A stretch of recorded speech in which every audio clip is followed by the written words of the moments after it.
안녕하세요. 미익주식론 대학이 미준입니다. 11월 20일 오늘의 미익주식 뉴스를 시작합니다. 오늘도 변함없이 미국 주식 투자의 정석을 지키고 있는 미준에 오신 것을 환영합니다. 저와 제 가족은 3년 전에 영국의 캠브리지로 이주를 왔습니다. 전 세계의 수많은 국가, 수많은 도시를 놔두고 저희가 캠브리지를 선택한 이유가 하나 있는데요. 바로 아이들이 성장함에 있어서 가장 적합한 환경을 제공하는 것이 캠브리지다라는 확신을 가지고 이쪽으로 이사를 왔습니다. 영국에 대해서 잘 알고 계신 분들은 주지하고 계실 텐데요. 영국은 민주주의 국가치고는 굉장히 사회주의적인 느낌이 강한 이러한 정책을 시행합니다. 가령 예를 들어서 병원도 다 무료고요. 그리고 이제 가정 형편이 어려운 그런 학생들을 위해서는 굉장히 많은 혜택도 제공이 되고요. 대신 세금이 굉장히 많죠. 그래서 전반적으로 좀 잘 나가는 사람들을 위한 정책보다는요, 조금은 뒤처지는 사람들을, 약자를 위해서 정부가 보조를 많이 해주는 이러한 사회적인 시스템을 가지고 있습니다. 이런 시스템을 가지다 보니까 아무래도 엘리트 집단이 이렇게 앞서 나가기는 조금 어렵잖아요. 그래서 미국에 비해서 잘 나가는 테크 기업이 없는 이유가 바로 이러한 사회적 분위기에 기인한다, 이렇게 생각하시면 될 것 같습니다. 그런데 제가 지내고 있는 캠브리지는 약간 다른 점이 있습니다. 아무래도 전 세계 최고의 대학이 있는 곳이기 때문에 굉장히 세계에 가장 똑똑한 사람들이 많이 모여 있거든요. 좋은 직장도 많이 있죠. 그래서 전 세계에서 좀 잘 나가고 있는 기업들도 몇 개 있고요. 가령 암이라는 기업도 여기에 있고요. 또 제약회사도 많이 있습니다. 그리고 이제 과학자들, 그리고 연구하는 사람들이 굉장히 많이 있는데요. 그래서 캠브리지 인구의 절반 정도는 캠브리지 대학과 관련이 있다, 이런 농담도 나옵니다. 어쨌든 도시적인 분위기, 그리고 전반적으로 사람들의 분위기가요, 어쩔 때는 약간 따분하게 느껴질 때도 있고요. 굉장히 보수적입니다. 굉장히 학구적인 이러한 분위기가 조성이 되는데요. 반면에 굉장히 안전한 곳이죠. 그래서 주말을 제외하고는 밤에 이렇게 길거리를 걸으면서 술에 취해 있거나 이렇게 좀 삼삼오오 모여있는 젊은이들을 보는 것이 굉장히 드문 현상입니다. 그래서 이제 아이들을 키우기에는 굉장히 좋은데요. 여기 와서 제가 한 가지 느낀 점이 있습니다. 이제 다른 학부모들을 만나서 소개도 하고 이제 친구가 되기 위해서 노력을 하잖아요. 그런데 이제 직업을 물어볼 때 제가 유튜버다, 크리에이터다 이런 얘기를 하면요, 사람들이 관심을 보이지 않습니다. 어떻게 보면 굉장히 보수적인 성향이 강하기 때문에 유튜버 그러면 약간 부정적인 생각을 가지고 있는 사람들이 많이 있더라고요. 그래서 최근에는 제가 유튜브라는 얘기를 잘 하지 않고요, 인플루언서라는 얘기를 자주 합니다. 그리고 또한 제가 유튜버라는 길을 걸으면서 항상 추구해왔던 저의 한 가지의 이상은요, 단순히 컨텐츠를 제공하는 프로바이더가 아니라 다른 사람들의 인생에 작은아마 긍정적인 영향을 미칠 수 있는 인플루언서가 되고 싶다, 이런 생각을 계속해서 해왔거든요. 그런데 어제는 제가 간만에 정말 인플루언서가 된 것 같은 느낌을 받을 수 있는 고마운 하루였습니다. 어제 방송에서 제가 좀 몸살기가 있다 이렇게 말씀드렸잖아요. 그러다가 여러분들이 남겨주신 수많은 댓글을 읽으면서 정말 내가 인플루언서 역할을 하고 있나? 이런 생각을 하게 됐습니다. 수많은 분들께서 제타 주식으로 인해서 수익을 내고 있다, 이렇게 격려의 말씀을 보내주시면서 이번 계기를 통해서 정말 조금이나마 제가 여러분들께 도움을 드리고 있다라는 자부심을 개인적으로 느끼게 됐습니다. 자, 이렇게 건강한 느낌을 선물해 주신 모든 미존 구독자분들께 감사의 말씀을 다시 한번 드리고 싶습니다. 오늘 방송도 여러분들께서 보내주신 긍정적인 에너지에 힘을 받아서 멋지게 한번 구성을 해볼까 합니다. 11월 20일 보내드리는 오늘의 미국주식 뉴스 바로 시작합니다. 오늘도 어제 미국 증시의 시황부터 정리해드리겠습니다. 가장 먼저 S&P 500 맵을 보시면요, 어디서 굉장히 자주 봤던 그림이 펼쳐집니다. 조금 과장해서 말씀드리면 대부분 다 떨어졌는데 딱 7개만 올라갔잖아요. 여기 있죠. 하나, 둘, 셋, 넷, 다섯, 여섯, 7개. 이렇게 7개 주식만 올라가면서 어제는 매그니피센트 7만 올라갔다, 이렇게 표현이 가능합니다. 따라서 시장의 폭은 굉장히 좁았고요. 대신 우리가 애정하는 메가테크 기업이 시장을 주도했다, 이렇게 보시면 되겠죠. 특히 어제 같은 경우는요, 우리가 사랑하는 엔비디아가 거의 5% 가까이 급등 추세를 만들어냈습니다. 잘 알고 계시겠지만 오늘 11월 20일 수요일 날 엔비디아의 어닝 발표가 있는데요. 어닝 발표를 앞두고 아마 조금 떨고 계신 분들도 많이 계실 것 같습니다. 제가 보기에는요, 엔비디아 주주의 가장 커다란 장점은 이렇게 주가가 떨어져도 사실상 손해볼 게 없다, 이런 생각을 가질 수가 있거든요. 만약에 엔비디아의 어닝 결과가 생각보다 좀 부진해서 주가가 큰 폭으로 하락하게 되면요, 다시 한번 조금 더 추가 매수할 수 있는 소중한 기회가 찾아오는구나, 이렇게 긍정적으로 평가하시면 좋을 것 같습니다. 물론 한 가지 예외는 있습니다. 작년에 우리가 한번 겪었던 것처럼 테슬라처럼 만약에 펀더멘탈이 약화되는 모습을 보이면 이러한 약세가 상당히 오랫동안 지속될 가능성도 있잖아요. 따라서 예를 들어서 성장세가 둔화된다든지 아니면 가이던스를 하향 조정한다든지 이렇게 펀더멘탈에 문제가 있게 되면 아마도 비중을 줄여야 될 필요가 있겠죠. 하지만 그런 경우가 아니라 단시 스쳐가는 바람 때문에 예를 들어서 블랙엘 칩의 출시 시기가 조금 지연된다, 아니면 대량 생산이 조금 지연된다, 이러한 뉴스로 만약에 주식이 떨어지게 되면요, 그때는 우리가 과감하게 추가적으로 매수하면서 우리가 지니고 있는 엔비디아 주식의 개수를 늘리면 된다, 이러한 식으로 저의 계획을 여러분들께 공유 드릴 수가 있을 것 같습니다. 어제는 시장의 폭이 많이 좁아졌습니다. 7종목만 올라갔기 때문이죠. 결국 어제 56까지 올라갔던 S&P 500의 시장 폭은 52.68로 하락했습니다.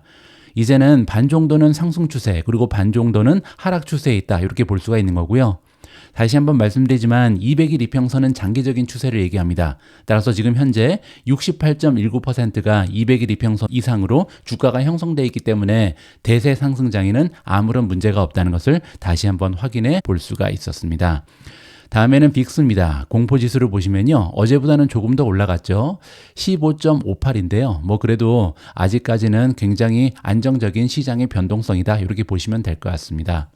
Fear and Greed 인덱스 보겠습니다. 공포 탐욕 지수는 어제랑 그대로 똑같습니다. 50이잖아요. 제가 어제 말씀드린 것처럼 아직까지는 갈팡질팡하고 있는데요. 오늘 엔비디아의 어닝 결과에 따라서 이 추세가 바뀌게 되겠죠. 따라서 지금은 마켓에서 굉장히 숨죽여서 엔비디아의 어닝 결과를 기다리고 있다, 이렇게 보시면 됩니다. 초이스 스탁에서 제공하는 마켓 스코어도 마찬가지죠. 어제와 비슷한 66을 기록하고 있습니다. 지금 현재로서는 추세가 좋은 종목이 추세가 떨어지는 종목보다는 훨씬 더 많다. 따라서 현재 초이스 스탁에서는 매수 신호가 많이 나오고 있다는 긍정적인 해설이 가능합니다. 다음에는 미주온 탑픽의 성적인데요. 어제는 S&P 500 맵을 보시면 사실 올라간 종목이 몇 개 안 됐잖아요. 그런데 미주온 탑 50는 대부분 상승하면서 굉장히 기분 좋은 하루를 보냈습니다. 가장 먼저 제타를 보시면요, 어제도 12.46% 급등했습니다. 이틀 연속 10% 이상 상승하면서 정말 이번에 제타 주식이 급락했을 때 줍줍하신 분들은 굉장히 멋진 수익률을 이미 창출하고 계시다는 것을 여기서 확인해 볼 수가 있겠죠. 두 번째도 괜찮습니다. 앱러빈인데요. 앱러빈이 7.78% 또 올라갔습니다. 그러면서 이제 YTD 수익률이 700%를 넘었거든요. 그 얘기는 1월 1일부터 지금까지 주가가 8배 이상 상승했다는 엄청난 상승 추세를 만들어내고 있습니다. 세 번째는 엔비디아인데요. 엔비디아가 4.89% 올라가면서 최근에 약간 부진했던 이러한 성적을 말끔하게 씻어냈다. 자, 다시 한번 말씀드리지만 이러한 추세는요, 오늘 어닝 결과에 따라서 급격하게 바뀔 수 있다는 점을 기억할 필요가 있습니다. 다음은 팔란티어입니다. 팔란티어가 어제 2.81% 추가적으로 올라가면서 정말 팔란티어 상승의 끝은 어딘가, 이런 질문을 계속 하게 되는데요. 이제는 62.98을 찍고 있습니다. 팔란티어 관련해서는 조금 이따 하나의 기사를 통해서 자세한 의견을 전달해 드릴 수 있도록 하겠습니다. 다음에는 TNA, 러셀 2000을 추종하는 3배짜리 ETF가 오래간만에 2.18% 상승하면서 하락세를 마감했고요. 테슬라가 또 올라갔습니다. 2.14% 상승하면서 이제는 한 달 수익률이 56%를 넘어가고 있습니다. 다음은 B2입니다. 비트코인이 계속 올라가면서 2.12% 추가적으로 상승했고요. 비트코인 자체는 1.65% 올라가면서 93,280에 가 있습니다. 다음에는 알파벳이 1.61% 상승했고요. 메타가 플러스 1.21, TSMC 플러스 1.17, IWM이 플러스 0.74, 마이크로소프트가 0.49% 올라가면서 마감됐습니다. 자, 그리고 아래쪽에 두 종목이 유일하게 떨어졌는데요. 안타깝게도 브로드컴이 0.19% 소폭으로 하락했고요. 마지막에 있는 우버 같은 경우는 최근에 모멘텀이 가장 좋지 않습니다. 한 달 동안 12% 이상 하락한 상황이고요. 어제도 0.29% 떨어지면서 이러한 모멘텀이 유지되는 모습을 보여주고 있습니다. 오늘 첫 번째로 준비된 기사는 시장에 대한 전망입니다. 오늘 우리가 함께 살펴볼 시장 전망은 골드만삭스가 발표를 했고요. 2025년 미국 증시에 대한 공식 전망을 가장 처음으로 발표했습니다. 사실상 2024년 골드만삭스는 약간 망신을 당했습니다. 그들의 전망하고 너무나 다른 시장이 펼쳐졌거든요. 자, 이번에는 심기일전에서 골드만삭스가 2025년에 대한 전망을 발표했고요. 아울러서 어떤 종목들, 어떤 섹터에 투자하면 좋은지 직접 찍어주기까지 했습니다. 이번 기사를 통해서 골드만삭스가 추천하는 섹터를 함께 살펴보면 좋을 것 같습니다.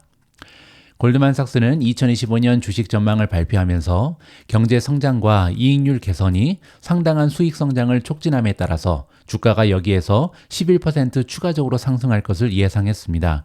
그리고 만약에 배당금을 포함하게 되면요, 지금부터 12% 이상 수익률이 날 수 있다. 따라서 긍정적인 전망을 제시한 거죠. 그 이유는 두 가지인데요. 첫 번째는 지금부터 경제 성장이 좋을 것이다. 그리고 또 한 가지, 기업이 만들어내는 이익률, 즉 마진이 향상될 것이다. 이렇게 두 가지의 이유를 들어서 장밋빛 미래를 전망했다. 이렇게 보시면 됩니다. 구체적인 수치가 나오는데요. 우리의 전망은 지속적인 미국 경제 확장, 2025년 11%, 2026년 7%의 기업 어닝 성장, 그리고 내년 말 기준으로 현재 주가 수익 배수 PER이 21.7배에서 1% 정도 떨어진 21.5배를 전제로 한다. 구체적으로 내년에는 11% 기업의 어닝이 올라간다. 이렇게 전망하고 있고요. 후년에는 7% 추가적으로 상승할 수 있다. 이러한 예측을 내놓고 있습니다. 그리고 또 하나, 주가는 어닝 곱하기 멀티플이잖아요. 여기 보시면 멀티플 같은 경우는 지금 굉장히 많이 올라가 있기 때문에 추가적으로 상승하기는 어렵고 21.5배로 약간 떨어질 것이다. 이러한 전망을 제시하고 있습니다. 자, 그리고 또 한 가지 순 마진이 나오는데요. 순이익 마진을 얘기하는 거죠. 순이익 마진 같은 경우는 올해 11% 정도 되는데요. 2025년에는 12.3%까지 78 베이시스 포인트가 확대되고요. 2026년에는 12.6%로 35bp 추가적으로 올라갈 것이다. 따라서 가면 갈수록 기업의 마진이 향상될 것이다. 이러한 얘기를 하고 있습니다. 구체적인 설명이 나와 있지는 않은데요. 제가 볼 때는 인공지능의 영향이 굉장히 많이 반영이 되는 것이 아닌가. 왜냐하면 우리가 잘 알고 있는 것처럼 인공지능은요, 생산력, 즉 효율성을 향상시키는 기능을 하잖아요. 따라서 가면 갈수록 많은 기업들이 인공지능을 효율적으로 활용한다면 이런 식으로 마진이 계속 향상할 가능성이 있다. 이렇게 기대가 가능합니다. 결과적으로 골드만삭스는 새로운 2025년 S&P 500 목표치를 6,500으로 설정했습니다. 그렇게 되면 지금 현재 주가에서 10% 정도 추가적으로 달릴 수 있다. 이러한 전망이라고 보시면 되고요. 하지만 올해 초까지만 해도 골드만 팀의 전망은 굉장히 약세였습니다. 작년 11월에 2024년 전망치를 처음 설정했을 때 지수가 5% 정도 올라가면서 4,700까지 갈 것이다. 이러한 예측을 발표했거든요. 그런데 골드만은 올해가 시작되기 전에 2024년 전망치를 상향 조정했어야 되죠. 왜냐하면 4,700을 작년에 이미 넘어갔잖아요. 그래서 5,100까지 상향 조정한 바가 있고요. 그리고 나서 최근에 다시 2024년 연말 전망치를 6,000으로 상향 조정했습니다. 이제는 거의 6,000 가까이 갔기 때문에 두 번이나 수정한 다음에 맞췄다. 이렇게 보시면 되죠. 자, 따라서 올해 같은 경우는 과연 골드만삭스의 예측이 맞아 떨어질지 우리가 기대감을 가지고 지켜보면 좋을 것 같습니다. 골드만삭스는요, 트럼프 대통령 당선인의 정책의 영향과 관련해서는 세율 인하가 잠재적인 관세로 인한 부정적인 영향을 상쇄할 것으로 보고 있다. 이 얘기는요, 이제 관세를 올리게 되면 아무래도 원자재를 수입하거나 이럴 때 굉장히 좀 가격이 올라가게 되잖아요. 따라서 기업 입장에서는 코스트가 상승할 수 있는 부정적인 영향이 있습니다.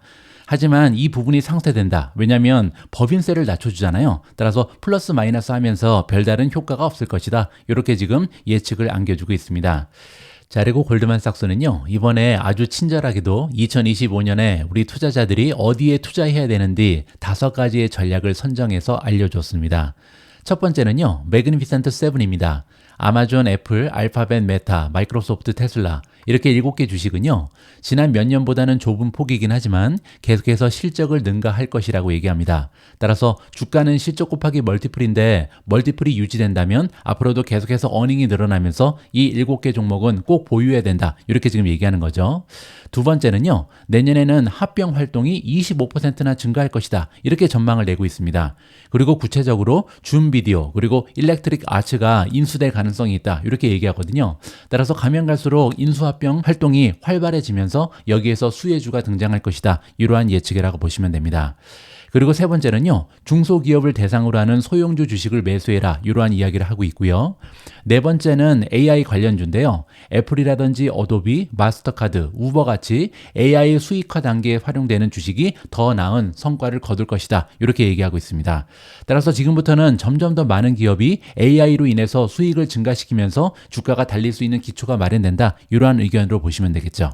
자, 그리고 마지막으로 투자 섹터를 골라서 알려주고 있는데요. 첫 번째는 원자재, 두 번째는 소프트웨어, 세 번째는 유틸리티, 이렇게 세 가지의 섹터에 집중해서 투자해라, 이러한 조언을 주고 있습니다. 자, 그러면서 설명을 보시면요. 경제적인 배경은 경제 사이클에 노출된 섹터. 이거는 이제 임의 소비재를 얘기하는 거고요.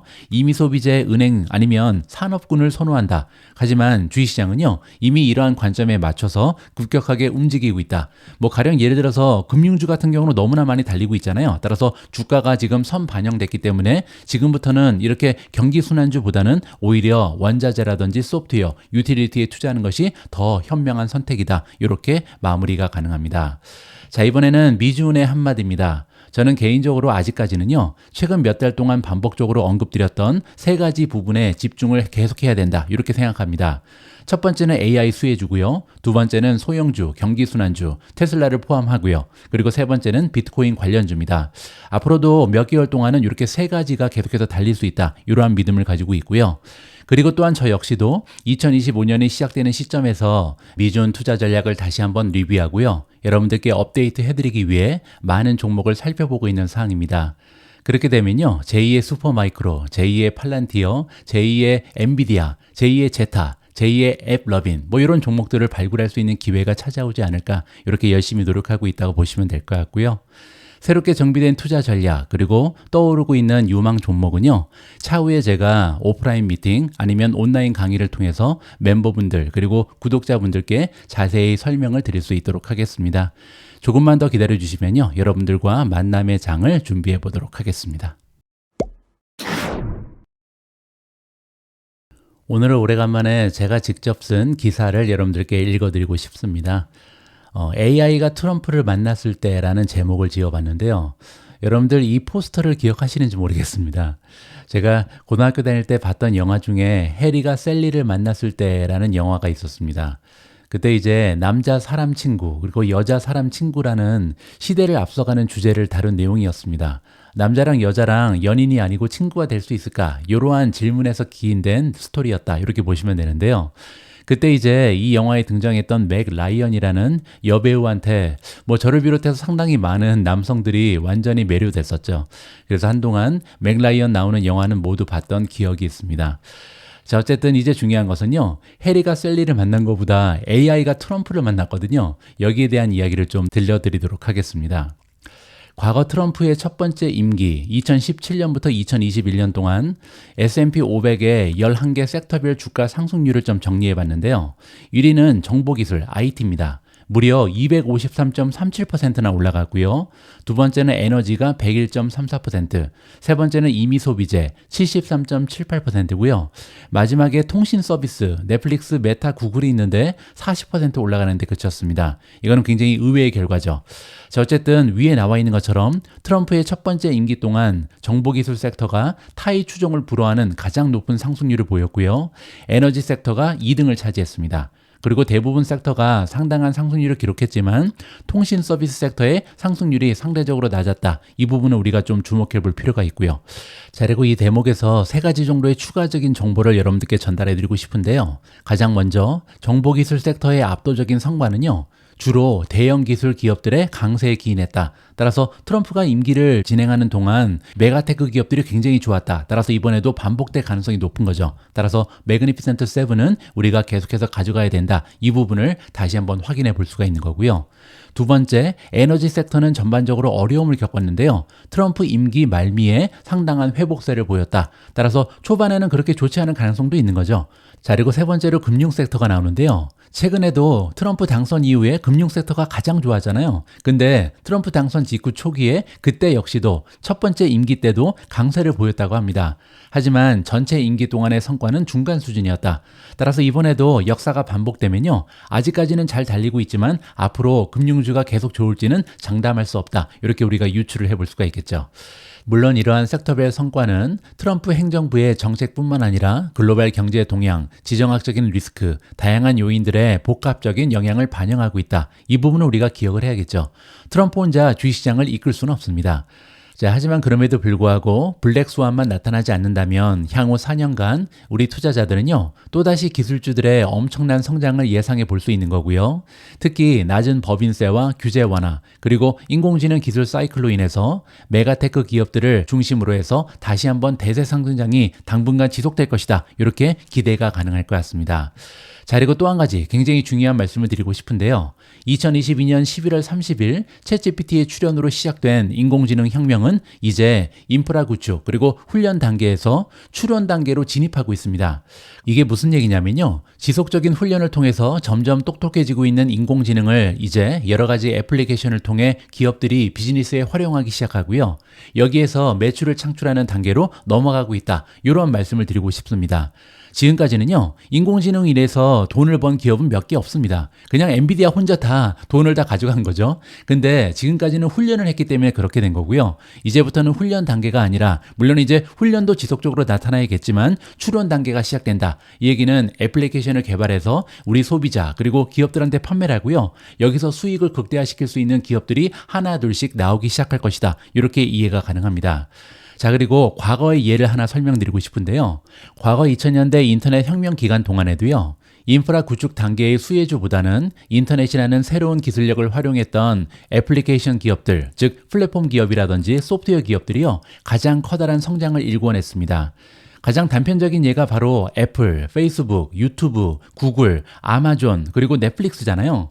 이 중에서 아이폰이라는 하드웨어를 내세웠던 애플을 제외하고 다른 모든 기업은요, 애플리케이션 하나로 전 세계 최고의 기업으로 성장했습니다. 자, 따라서 인터넷 혁명 기간 동안 돈을 못 벌었지만 지금 현재 미국 증시에 참여하고 있는 우리 투자자 입장에서는요, 우리가 해야 될 일은 굉장히 자명하죠. 인공지능이라는 새로운 기술력, 인프라를 바탕으로 소비자들과 기업들이 이용할 수 있는 애플리케이션을 개발하고요. 이런 애플리케이션을 통해서 많은 부를 창출하는 기업을 찾아서 투자하는 것이 우리의 임무다, 우리의 소명이다. 이렇게 보시면 됩니다. 지금 현재로서는요, 인스타그램 그리고 페이스북에서 맹활약하고 있는 메타의 AI가 있고요. 구글 검색의 가치를 높여줄 것으로 기대되는 제미나이, 마이크로소프트가 업셀링하기 위해 총력을 기울이고 있는 코파일럿, 그리고 크리에이터들의 수고를 덜어주고 있는 어도비의 파이어플라이가 있고요. 기업들의 생산성을 급격히 향상시키면서 각광을 받고 있는 팔란티어의 AIP, 그리고 마지막으로 인류의 일상을 바꿀 수 있는 테슬라의 FSD, 이런 것들이 이제 막 매출을 만들어내기 시작했고요. 이는 인공지능 애플리케이션 시대가 아직 초기 단계에 불과하다. 이것을 증명하고 있습니다. 따라서 향후 2, 3년 동안 미주은에서는요, 미주은과 함께 하시는 모든 분들과 함께 향후 10년 이상을 지배할 AI 애플리케이션 기업을 함께 찾고 투자하면서 미국 주식으로 은퇴하기를 실현하고자 합니다. 자, 앞으로 여러분들께서도 미주은과 함께 하시면서 좋은 아이디어, 여러분들이 사용하시는 좋은 애플리케이션을 발견하시면 저한테 제보를 해주시면 많은 도움이 될 것 같습니다. 앞으로도 꾸준히 미주은과 함께 성공적인 미국 주식 투자 이어나가시기 바랍니다. 자, 앞에서 말씀드린 것처럼 미주은의 투자 전략은 인공지능이라는 시대적인 혁명에 바탕을 두고 있습니다. 그런데 최근에는요, 인공지능 말고 한 가지 투자처가 더 발견이 되죠. 바로 비트코인입니다. 그리고 이번에 설명드릴 기사 내용은요, 비트코인에 투자하는 투자자 입장에서 정말 중요한 의미가 있습니다. 비트코인의 ETF 옵션 거래가 시작됐다라는 굉장한 소식이거든요. 한번 그 의미를 설명드릴 수 있도록 하겠습니다. 화요일 나스닥에서 블랙록에 인기 있는 iShares 비트코인 트러스트 ETF, 티커네임은 IBIT죠. IBIT ETF에 대한 옵션이 거래를 시작했고요. 그 의미는 비트코인 가격을 거래하고 투기할 수 있는 새로운 방법이 열렸다. 이렇게 보시면 됩니다. 여기 나와 있는 IBIT는요, 올해 2024년 1월 달에 총 11개의 비트코인 현물 ETF가 시작이 됐는데요. 그 중에서 가장 거래량도 많고 인기 있는 ETF다. 이렇게 보시면 됩니다. 자, 그리고 반가운 소식은 뭐냐면요, 다른 비트코인 ETF 역시도 빠르면 이번 주부터 옵션이 제공될 것으로 예상이 된다. 따라서 이제는요, 그냥 ETF에 투자하는 것이 아니라 풋옵션도 사고 콜옵션도 팔면서 굉장히 좀 다양한 방법으로 비트코인 투자가 가능해졌다. 이렇게 이해가 가능하겠죠. 제가 여기에 대한 해설을 좀 드리기 위해서 장문의 글을 써놨는데요. 함께 읽어보시죠. 오늘 비트코인 ETF에 대한 옵션 거래가 도입된 것은요, 개인적으로 비트코인 투자자와 암호화폐 시장의 중요한 이정표가 될 수 있다고 판단합니다. 자, 이러한 발전은요, 비트코인 생태계를 굉장히 좀 강화시킬 수 있고요, 비트코인 가격에도 광범위한 영향을 미칠 것으로 예상하고 있습니다. 따라서 한 번 더 비트코인이 달릴 수 있는 계기가 될 수 있다. 저는 이렇게 긍정적으로 평가하는 거죠. 무엇보다도 비트코인 ETF 옵션의 출시는요, 비트코인 시장에 대한 기관의 참여 증가를 촉진할 것으로 예상이 됩니다. 이게 가장 중요한 하나의 요인이다. 이렇게 보시면 되고요. 보다 정교한 투자 도구를 제공함으로써 이러한 비트코인 ETF 옵션은요, 더 많은 기관 투자자를 끌어들일 수 있고 잠재적으로 투자 수요를 늘리고 결과적으로는 비트코인 가격을 끌어올릴 수 있을 것이다. 이렇게 기대가 가능합니다. 비트코인 역시도 수요와 공급에 따라서 가격이 결정되잖아요. 따라서 가면 갈수록 점점 더 많은 기관 투자자들이 들어온다는 것은요, 수요가 올라가는 거죠. 그렇게 되면 가격이 올라갈 수밖에 없다. 이렇게 단순한 논리를 적용하고 싶습니다. 그리고 또한 옵션을 통해서 보다 효과적으로 포지션을 해지할 수 있게 되면요, 리스크 관리를 우선시하는 투자자들이 시장에 진입하면서 투자자 저변이 더욱 확대될 수 있다. 세상에는 정말 많은 투자자가 있는데요, 이 투자자 중에 리스크 관리가 가장 중요한 이런 투자자들이 있을 거 아니에요. 근데 이런 투자자 입장에서는 지금까지 비트코인은 투자하고 싶어도 너무나 위험해서 뛰어들지 못했다. 근데 만약에 옵션이 가능해지면요, 풋옵션을 사면서 투자하면 되죠. 뭐 가령 예를 들어서 내가 만약에 비트코인에 2천만 원 정도를 베팅하고 있다. 그러면요, 풋옵션을 한 100만 원 정도 사놓는 겁니다.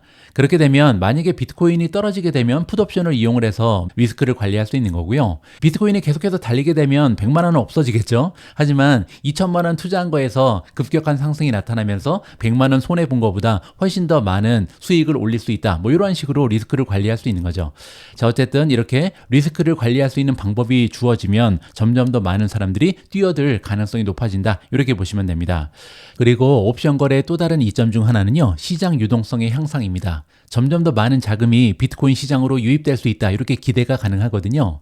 더 많은 참여자가 옵션 거래에 참여하게 되면 전반적으로 시장 유동성이 개선되면서 매수 매도 효과 스프레드가 좁아지는 효과가 나타나게 된다. 이 얘기는요, 가격 효율성이 올라간다. 이렇게 보시면 됩니다. 결과적으로 거래 가격 책정이 더 효율적으로 이루어질 수 있다라고 정리가 되고 있고요. 물론 옵션이 도입되면요, 비트코인 단기 가격 변동성이 커질 가능성도 있습니다. 그리고 이러한 변동성은 어려움을 야기할 수 있지만 트레이더에게는 오히려 가격 변동으로 수익을 창출할 수 있는 기회가 될 수 있잖아요. 그리고 또 한 가지, 옵션 거래를 통해서 투자 전략의 폭이 넓어지면요, 투자자는 가격 상승기뿐만 아니라 박스권이나 심지어는 하락 상황에서도 수익을 얻을 수 있는 길이 열리게 됩니다. 뭐 지금은 비트코인이 계속 올라가면서 난리가 났잖아요. 많은 사람들이 뛰어들고 있는데 나중에 또 비트코인이 떨어지는 시기가 되면요, 투자자들이 쫙 빠져나갑니다. 근데 옵션 거래가 시작되게 되면요, 이럴 일이 없죠. 떨어질 때는 또 반대 투자를 하면서 돈을 벌 수가 있잖아요. 따라서 가면 갈수록 점점 더 많은 투자자들이 이 비트코인에 투자를 할 수 있고, 또 한 번 들어오면 잘 빠져나가지 않고 계속해서 시장에 머무를 가능성이 높다. 이렇게 긍정적으로 해석이 가능합니다. 자, 그리고 또 하나 큰 그림으로 봤을 때 비트코인의 ETF 옵션 승인은요, 암호화폐 시장의 성숙도가 높아지고 전통 금융과 통합되고 있음을 보여주는 분명한 증거로 이해가 가능합니다. 그리고 이렇게 합법성이 높아지면요, 더 많은 주류 투자자를 유치할 수 있다. 따라서 보수적인 투자자는 아직까지 비트코인을 하지 않을 텐데 계속해서 이게 비트코인이 주류가 되는구나, 이런 느낌을 주게 되면요, 너도 나도 비트코인 투자에 합류할 가능성이 있다는 거죠. 그리고 잠재적으로 암호화폐 산업에 유리한 규제 개발로 이루어질 가능성도 있다. 따라서 규제가 확실해지면요, 이제는 정말 비트코인이 위험한 노름이 아니다, 이러한 느낌이 강화되면서 점점 더 많은 투자자들이 참여하는 계기가 마련된다. 이렇게 보시면 됩니다. 자, 따라서 결론적으로 이번 비트코인 ETF 옵션 거래 개시는요, 암호화폐 시장의 진화에 있어서 중요한 진전을 의미한다. 이렇게 저는 개인적으로 생각을 합니다. 더 많은 기관 자본을 유치하고 시장 소율성을 개선하고 투자자에게 비트코인 노출을 관리할 수 있는 더 정교한 도구를 제공할 수 있는 잠재력을 가지고 있다. 리스크 관리를 할 수 있게 해준다. 이렇게 보시면 되겠죠. 자, 따라서 이런 요소들이 결합되면서 장기적으로 비트코인 수요 증가와 잠재적인 가격 상승에 기여할 수 있을 것으로 판단이 된다.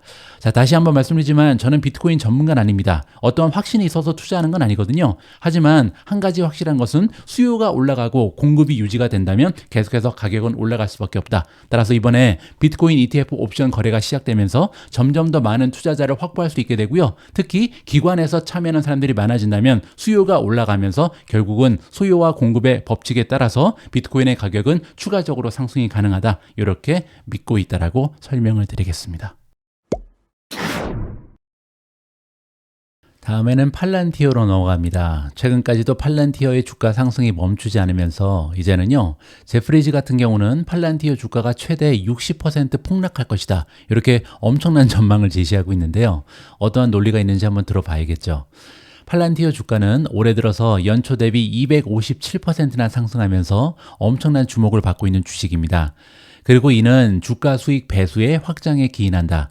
이 얘기는요, 주가는 실적 곱하기 멀티플인데 지금 257% 올라간 게요, 만약에 멀티플이 그대로 있고 주가만 257% 올라갔다면 그 얘기는 실적이 257% 올라갔잖아요. 근데 그 얘기가 아니라는 거죠. 지금 현재 주가가 이렇게 많이 올라간 이유는 멀티플이 확장했기 때문에, 즉 밸류에이션이 올라가면서 주가가 상승하고 있는 것이 대부분이다. 이러한 의견으로 이해가 가능합니다. 제프리즈 애널리스트에 따르면 팔란티어의 2025년 예상 매출 기준 거래 배수, 우리가 포워드 PSR이라고 부르는 거죠. Price to Sales Ratio. 이거는요, 43배입니다. 즉 앞으로 다가오는 1년 동안 팔란티어가 만들어낼 것으로 기대되는 매출에 비해서 시가총액이 43배입니다. 이거는 어닝에 비해서가 아니고요, 매출에 비해서 43배다. 따라서 소프트웨어 업계에서 두 번째로 높은 기업보다 2배 이상 높은 수준이다. 따라서 가장 비쌀 뿐만 아니라 2등 기업하고 비교해도 2배 이상 더 비싸다. 이렇게 얘기하는 거죠. 물론 또 다른 이유가 존재합니다. S&P 500 지수에 편입이 됐잖아요. 자, 편입 이후에 팔란티어의 개인 투자자 비중은요, 7%포인트 하락한 42%를 기록했다고 합니다. 예전에 한 1년 전만 해도 55%까지 있었거든요. 근데 이제는 개인 투자자의 비중이 많이 떨어진 거죠. 그만큼 기관 투자자의 비중이 올라간 건데요. 지수 펀드 그리고 액티브 펀드를 포함해서 각각 4%포인트, 3%포인트 증가하면서 이제는 25%와 27%에 도달했다고 합니다. 그 얘기는요, 기관 투자자가 가지고 있는 주식이 52%다. 따라서 개인 투자자보다 기관이 더 많은 주식을 보유하고 있다. 이렇게 정리가 가능한 거죠. 방금 전에 비트코인 경우에서 설명드린 것처럼 가격은요, 수요와 공급의 법칙에 따라서 움직입니다. 자, 이렇게 원래는 팔란티어에 투자하고 있지 않았던 기관이 뛰어들면서 수요가 증가했잖아요. 따라서 가격이 올라갈 수 있는 계기가 마련됐다. 이게 두 번째 이유다. 이렇게 보시면 되죠. 자, 그리고 제프리즈는 또한 팔란티어의 단기 매출 배수 PSR이 전례 없이 증가하면서 연초 대비 202% 증가했다. 이렇게 얘기했습니다. 아까 주가는 257% 올라갔잖아요. 따라서 257% 중에 202%는 멀티플이 올라간 거고요. 그리고 실적이 올라간 거는 55%였다. 이렇게 보시면 되겠죠. 따라서 지금까지 팔란티어 주가가 이렇게 신나게 달린 이유는 세 가지입니다. 실적도 많이 올라갔죠. 50% 이상 상승을 했고요. 두 번째로 멀티플이 한 3배 정도 올라갔다. 그리고 또 한 가지, 여기 보시면 S&P 500 지수에 포함이 되면서 많은 기관 투자자들이 뛰어들었다. 이렇게 세 가지의 이유를 정리해 볼 수가 있겠습니다. 자, 그런데 문제는요, 이렇게 세 가지의 호재 중에 한 가지가 너무나 도드라진다는 얘기입니다. 지금 현재 PSR이 43배인데요. 43배라는 높은 배수 확장은 마지막으로 발견된 게 코로나 버블 당시였다. 그때도 이제 고성장주들이 동시에 엄청나게 배수가 확장되고 폭락하기 직전이 바로 이 정도의 43배 PSR이었다. 이렇게 얘기하는 겁니다. 이러한 의견은 제프리즈의 애널리스트 브렌트 틸이 언급을 하고 있고요. 하지만 현재는 보다 정상화된 거시적인 환경 속에 있다. 이 얘기는요, 예전에 코로나 버블 당시에 이렇게 PSR이 올라갈 수 있었던 이유는요, 조금 특별한 상황이었기 때문이죠. 따라서 지금처럼 안정적인 거시 환경 속에서는 PSR이 이렇게 높은 것은 장기적으로 유지될 수 없다. 이러한 의견으로 우리가 이해해 볼 수가 있겠습니다. 그리고 또한 제프리즈는요, 팔란티어 내 내부자 거래 활동의 증가에도 주목을 했는데요. 주가가 계속해서 상승하면서 룰 10b5-1 거래 계획을 통한 내부자 매도가 빈번하게 이루어졌다는 점을 지적하고 있습니다. 가령 예를 들어서요, CEO인 알렉스 카프는 최근 3개월 동안 약 4천만 주를 매도하면서 19억 달러 이상을 현금화시켰습니다. 그리고 그게 다가 아니고요. 현재 거래 계획에 따르면 2025년 5월까지 약 500만 주를 추가적으로 매도할 수 있는 이러한 권리를 가지고 있다. 따라서 이는요, 주가에 추가적인 영향을 미칠 가능성이 높다라고 예상이 가능하겠죠. 자, 따라서 제프리즈는요, 이렇게 두 가지 이유를 들어서 첫 번째는 내부자의 매도가 가속화되고 있다. 이게 첫 번째 부정적인 카탈리스트고요. 두 번째는 지속 불가능한 배수 확장. 따라서 언젠가는 이러한 PSR이 무너질 수밖에 없다. 이렇게 두 가지의 근거로 팔란티어에 대해서 비중 축소는 매도 의견입니다. 그리고 또 한 가지 목표 주가는 28달러인데요. 그렇게 되면 지금 현재 수준에서 무려 60%의 하락 가능성을 시사한다. 이렇게 정리가 가능할 것 같습니다. 자, 이번에는 제가 팔란티어의 내부자 거래 현황을 직접 한번 보여드릴 텐데요. 지난 1년 동안 과연 얼마나 많은 주식을 사고 팔았는지 그래프로 정리를 해보겠습니다. 자, 여기 녹색으로 표시된 부분은 내부자가 주식을 산 거고요. 그리고 아래쪽에 자주색은 내부자가 주식을 판 겁니다. 한눈에 딱 봐도 제타랑은 반대죠. 제타 같은 경우는 사고 있는 것이 훨씬 더 많았고 판매된 주식은 굉장히 적었잖아요. 그런데 팔란티어 같은 경우는 주가가 계속해서 상승하면서 상당히 많은 내부자들이 주식을 팔고 있다는 것을 우리가 확인해 볼 수가 있습니다. 자, 그리고 또 한 가지, 최근 들어서 CEO가 얼마나 많은 주식을 판매했냐면요, 자기가 가지고 있는 주식의 20%를 팔았습니다. 따라서 팔란티어 CEO가 이렇게 전체 주식의 20%를 매각했다면 우리 개인 투자자들도 20% 정도는 현금화하면서 차후에 저가 매수 기회를 노리는 것이 좋지 않을까, 저는 개인적으로 이렇게 판단합니다. 아까 3개월 동안 얼마나 팔았는지 말씀을 드렸잖아요. 4천만 팔았는데 최근에 며칠 동안도 굉장합니다. 보시는 것처럼 4일 전에 630만, 12일 전에 1200만, 그리고 21일 전에는 560만 추가적으로 팔았거든요. 자, 이렇게 알렉스 카프가 열심히 주식을 매도하고 있다. 그는 지금 폭풍 매도 모드에 있다. 따라서 우리 주주 입장에서는요, 어느 정도 리스크를 관리할 필요가 있다라고 개인적으로 판단하고 있습니다. 다음에는 테슬라 관련된 기사를 준비했습니다. 테슬라와 세금 공제 폐지의 상관관계에 대해서 진 몬스터의 글을 한번 읽어볼 텐데요. 그리고 나서 제가 가지고 있는 테슬라 전망까지도 좀 정리를 해드릴까 합니다. 일단은 세금 공제 혜택의 중요성에 대해서 진 몬스터의 의견을 한번 들어보도록 하겠습니다.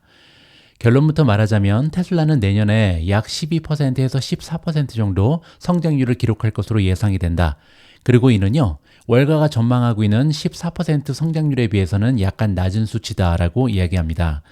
이는 2024년에 1% 정도 증가할 것으로 예상되는 성장률에 비해서는 훨씬 더 높은 수치다.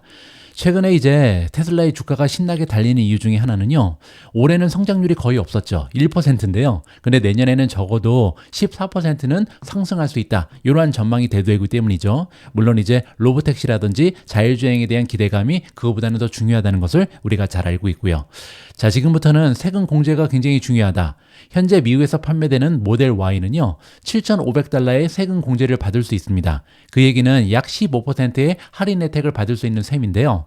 그렇게 되면 전체 매출의 약 40%를 차지하는 미국에서의 테슬라 가격은 내년에 15% 정도 인상될 가능성이 있다. 왜냐하면 세금 공제가 없어지면요, 이제 소비자들이 7,500달러를 더 내야 되죠. 따라서 가격이 15% 올라가는 효과가 있다. 이렇게 정리가 가능합니다.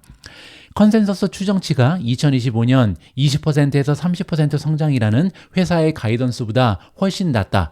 이 얘기는 뭐냐면요, 일론 머스크가 저번에 어닝 결과 때 얘기했죠. 우리는 2025년 20%에서 30% 성장할 수 있다. 이렇게 포부를 밝혔잖아요. 근데 이게 불가능하다. 지금 시장에서는 이렇게 내다보는 거죠. 즉 14%의 성장률을 지금 시장에서는 내다보고 있습니다. 이 얘기는 뭐냐면요, 내년에 세금 공제가 만료된다는 가정을 반영한 것으로 생각한다. 따라서 일론 머스크도 그렇고 시장도 그렇고 사실 비슷한 얘기를 하고 있는 거다. 왜냐면요, 14%는 이미 세금 공제에 대한 영향이 반영된 거고요. 일론 머스크가 얘기한 20%에서 30%는 아마도 배송 가이던스를 제시할 때 세금 공제 변경을 고려하지 않았다. 이렇게 우리가 추측해 볼 수가 있는 거죠. 자, 여기서 진 몬스터가 우리 대신 계산을 해주고 있는데요. 만약에 미국에서 세금 공제 폐지가 되면서 가격이 자연적으로 15% 인상하는 효과가 나타나게 되면요, 2025년 배송량은 아마도 계획했던 것보다, 예상했던 것보다 15% 감소할 것이다. 이러한 예측을 제시하고 있습니다. 이렇게 되면요, 내년 전체 배송 증가율은 12% 증가하는 데 그치게 되고요. 현재 월가의 예상치인 14%보다 약간 떨어질 가능성이 높다. 이렇게 예측을 제시합니다. 그런데 여기 나와 있는 12%도 그렇게 만만치가 않다. 왜냐면요, 핵심적으로 고려해야 하는 사항이 뭐냐면 전기차 수요가 증가하고 있는 것을 가정한다는 거죠. 즉 이 분석은요, 배송량이 테슬라의 가이던스 중간 지점인 전년 대비 25% 증가할 것을 가정하면서 시작한 것이다. 따라서 원래는 25% 증가할 가능성이 높았는데 15% 정도 이 가격이 인상되면서 배송량 증가가 12%로 떨어진다. 이러한 계산이 나왔다라고 이해가 가능합니다.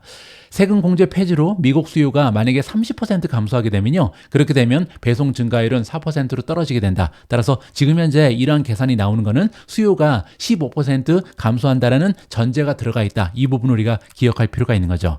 자, 그런데요, 유럽에서도 이미 전기차 세금 공제 폐지를 한 적이 있죠. 따라서 유럽의 예를 봤을 때 아마도 4%까지 떨어지진 않고요, 12% 정도 전년 대비 성장률을 유지할 수 있을 것이다라는 것이 짐몬스터의 예측입니다. 자, 그리고 짐몬스터가 굉장히 중요한 얘기를 하는데요. 내년에 이렇게 미국에서 테슬라의 가격이 15% 정도 인상될 가능성이 높다. 이걸 소비자들이 이미 알고 있잖아요. 그렇게 되면 지금이 바로 잠재적 구매자가 뛰어들 때다. 따라서 앞서서 전기차를 일부러 사는 사람들이 많이 생겨날 수 있다는 거죠. 현재 업계에서는요, 2024년 12월 분기에 전체 인도량이 전년 대비 3% 정도 증가할 것으로 예상하고 있습니다.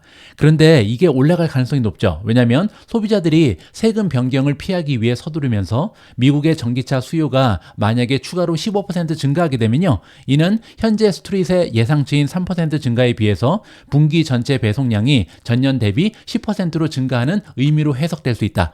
자, 따라서 4분기 실적이요, 예상외로 굉장히 좋을 수 있다는 겁니다. 지금 현재는 월가에서는 플러스 3% 정도를 예상하고 있는데 이 대신에 플러스 10%까지도 기록이 가능하다. 이것이 짐몬스터가 4분기 실적을 굉장히 긍정적으로 평가하는 이유다. 이렇게 보시면 됩니다.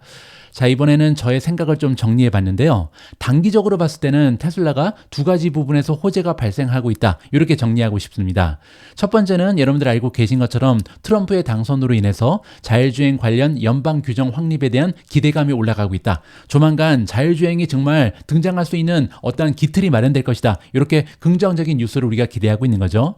자, 그리고 두 번째는요, 방금 전에 짐몬스터가 지적한 것처럼 잠재적으로 전기차 세금 공제 폐지로 인해서 12월 분기의 실적이 향상될 가능성이 높다. 따라서 지금 현재 시장에서는 작년 대비 3% 정도의 성장을 기대하고 있는데요. 의외로 10% 정도 성장하면서 아마도 주가가 탄력을 받을 수 있는 계기가 마련될 것이다. 이렇게 우리가 유출해 볼 수가 있는 거죠.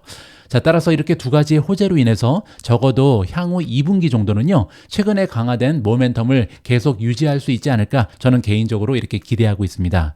자, 그리고 중기적인 관점도 좀 설명을 드리면요, 세금 공제 폐지로 인한 성장 둔화가 악재로 작용할 수 있다. 특히 향후 1, 2분기 동안 세금 공제 혜택을 받기 위한 수요가 몰리게 되면, 따라서 지금부터 수요가 많이 올라가면서 미래의 물량을 땡겨온다. 이렇게 볼 수가 있죠. 그렇게 되면요, 그 이후의 판매량은 급강할 가능성도 배제할 수가 없다라고 생각하고 있습니다.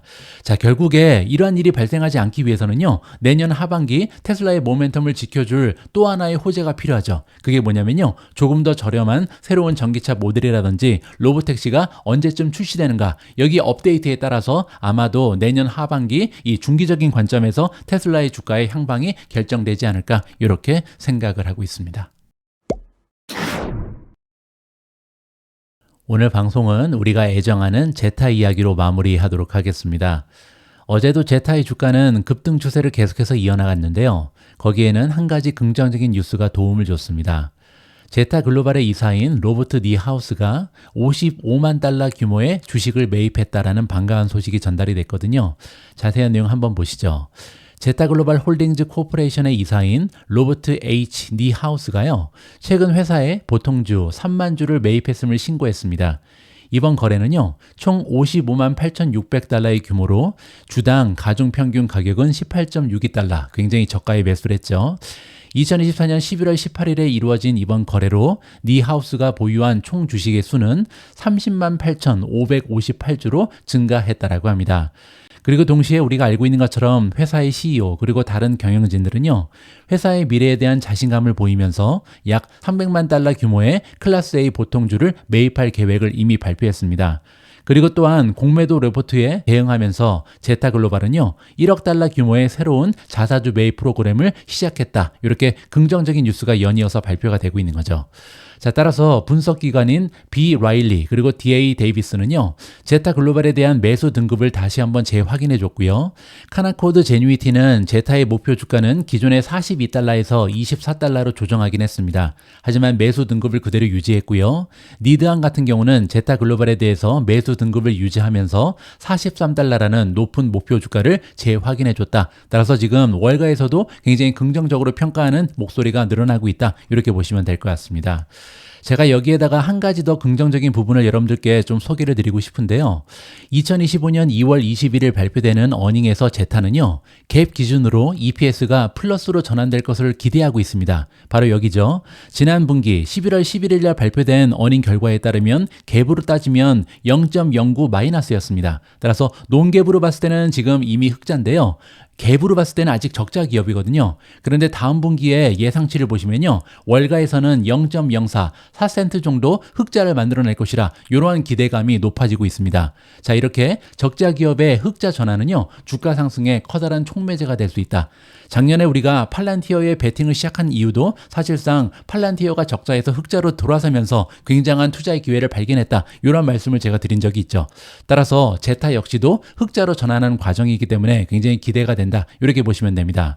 자, 그리고 또 한 가지 반가운 소식이 있는데요. 지난 90일 동안 다음 어닝 실적에 대한 컨센서스 수정은요. 총 11번이 발생했는데 11건 모두 전망치를 상향 조정했습니다. 바로 이 부분이죠. EPS 리비전이라고 써 있잖아요. 따라서 지난 90일 동안 11명이 지금 리비전을 했는데요. 그중에서 단 한 명도 제타의 어닝 결과를 전망치를 하향 조정한 사람은 없고요. 11번 모두 상향 조정했다. 따라서 가면 갈수록 전망치가 향상된다라는 굉장히 좋은 추세를 발견할 수가 있습니다. 자, 이번에는 초이스 스탁이 평가하는 제타 주식의 밸류에이션인데요. 지금 현재 주가에 비해서 적정가가 훨씬 더 높습니다. 지금 초이스 스탁 같은 경우는요. 적정가가 27달러다. 이렇게 보고 있는데요. 그래프를 봐도 우리가 알 수 있는 것처럼 적정가보다 상당히 많은 폭으로 떨어져 있는 상황이다. 따라서 지금은 줍줍기회다. 이렇게 초이스 스탁이 얘기를 하고 있는 거고요. 다음에는 인베스팅 프로인데요. 인베스팅 프로 같은 경우는 적정 가치를 세 가지로 보여주죠. 첫 번째는 시장 범위. 이거는요. 얼마에서 얼마를 왔다 갔다 하고 있는지 과거의 모습을 보여주는 건데 8달러에서 38달러까지 52주 동안 엄청난 변동성을 보여주었습니다. 자, 그리고 두 번째로 애널리스트 목표치가 있는데요. 이거는 12명의 애널리스트가 얼마부터 얼마 정도의 목표 주가를 주는가. 가장 낮은 목표치는 24달러고요. 가장 높은 목표치는 45달러입니다. 그리고 평균은 38.08이기 때문에 아직은 월가의 애널리스트들은 굉장히 기대감이 높구나. 제타가 아무리 못해도 24달러, 높으면 45달러까지 올라갈 가능성이 있다. 이렇게 긍정적인 목표치를 제시하고 있습니다. 자, 그리고 마지막으로 investing.com에서 12가지의 모델을 돌려서 적정 주가를 계산했더니요. 최저가는 17달러, 그리고 최고가는 26달러가 나왔습니다. 따라서 중간치는 21.39에 머물러 있다. 이렇게 정리가 가능하겠죠.